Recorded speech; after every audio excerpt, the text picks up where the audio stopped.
CAG রিপোর্টে মিথ্যে বলা হয়েছে, এই অভিযোগে প্রধানমন্ত্রীকে চিঠি মুখ্যমন্ত্রীর। ধর্ণা মঞ্চ থেকে জানালেন মমতা বন্দ্যোপাধ্যায়। কেন্দ্রের বিরুদ্ধে বঞ্চনার অভিযোগে তার সুর সপ্তমে। কেন্দ্রের বিরুদ্ধে বঞ্চনার অভিযোগ, বকেয়ার দাবিতে কলকাতার রেড রোডে 48 ঘন্টার ধর্নায় মমতা বন্দ্যোপাধ্যায়। সেই মঞ্চ থেকেই ক্যাগের রিপোর্ট নিয়ে সরব হলেন মুখ্যমন্ত্রী। আমি একটা স্ট্রং লেটার প্রাইম মিনিস্টারকে লিখেছি, আপনাদের কাছে পেয়ে যাবেন। 2003-এর দায়িত্ব আমি নেবো, 2011 পরে আমরা যখন এসেছি তখনকার দায়িত্ব নেবো। ক্যাগ कोई ইনফরমেশন ही नहीं था, it's a distorted facts and written by the BJP party. সম্প্রতি ক্যাগের রিপোর্টকে হাতিয়ার করে দিল্লিতে সাংবাদিক বৈঠক করেন বিজেপির নেতারা। দাবি করেন ক্যাগের রিপোর্টের ছত্রে ছত্রে এ রাজ্যে আর্থিক দুর্নীতির উল্লেখ আছে। এর বিরোধিতাতেই শুক্রবার সরব হন মমতা বন্দ্যোপাধ্যায়।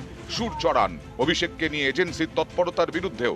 2003-এর হিসেব চাইছে আমার কাছে, তখন তৃণমূলের বেবিটা জন্মায়নি। অভিষেককে একটা লেটার পাঠিয়েছে এজেন্সি, তখন অভিষেক জন্মায়নি। কখনো কয়লা, আবার কখনো শিক্ষায় নিয়োগ দুর্নীতি। বারবার অভিষেককে তলব জিজ্ঞাসাবাদ করেছে কেন্দ্রীয় এজেন্সি। কখনো কলকাতায় জিজ্ঞাসাবাদ, কখনো দিল্লিতে। কখনো অভিষেককে পড়তে হয়েছে ইডির প্রশ্নের মুখে, কখনো তাকে ডেকে পাঠিয়েছে সিবিআই। অভিষেকের স্ত্রী রুজিরাকেও জিজ্ঞাসাবাদ করেছে কেন্দ্রীয় এজেন্সি। এমনকি অভিষেকের মা বাবাকেও তলব করে ইডি। সব ইনস্টিটিউশনগুলোকে করে দিয়েছে একেবারে পার্টি অফিস, সব এজেন্সি পার্টি অফিস। বিজেপি বিরোধীরা বারবার অভিযোগ করে ইডি সিবিআই বেছে বেছে মোদি বিরোধীদের টার্গেট করে।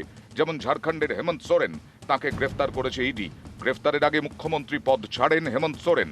এ নিয়েও এদিন সরব হন তৃণমূল নেত্রী। কৌশলে আদিবাসী আবেগ উস্কে দেওয়ার চেষ্টা করেন।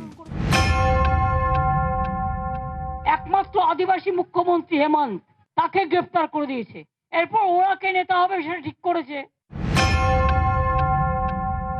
100 দিনের কাজ বন্ধ।